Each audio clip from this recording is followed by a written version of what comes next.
нищо критички, реших да направя влог. Аз отивам до аптеката и реших, че ще искате да видите къде се намира аптеката ми, както ще има да разберете. Бележката и парите са тук. Има доста вятър. Не можах да си взема якето. Това е връзна.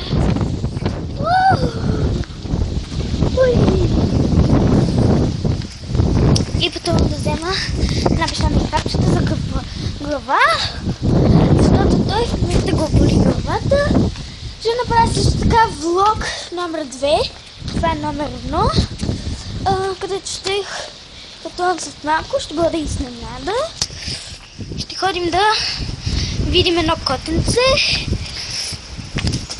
и ще го запознаем с него. Той се казва Том, много е сладко.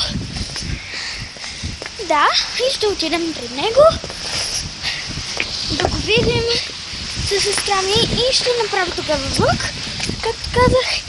И да пътуваме, да вземем на баща ми и на майка ми лепенки. И да.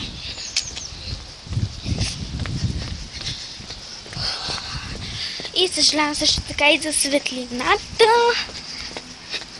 И да.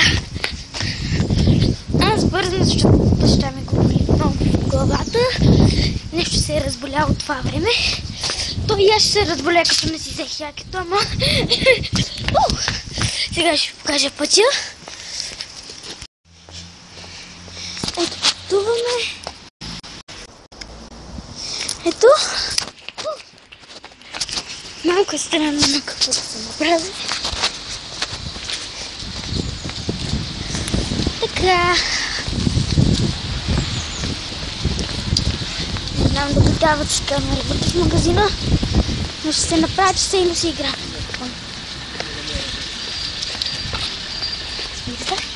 Ето е аптеката там. Влизаме.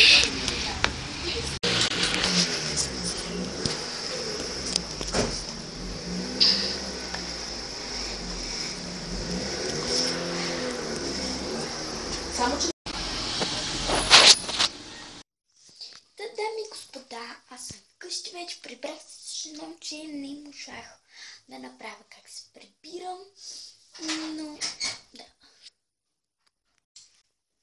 И сега не е 2 часа, а е 8 часа. Да, просто пада ми батерията и не можах да снимам как отивам, леле. Може друг път. Всъщност ще има снимки от тук на котенците, ако се вижда въобще. Дано да ви хареса този влог. Номер 1, номер 2 ще го направя след няколко дни, така да се кажа. Благодаря, че гледахте този клип. Може да се абонирате, може да дадете тикче. И да, благодаря, че изгледахте този клип. Чао, чао! Моля, абонирайте се.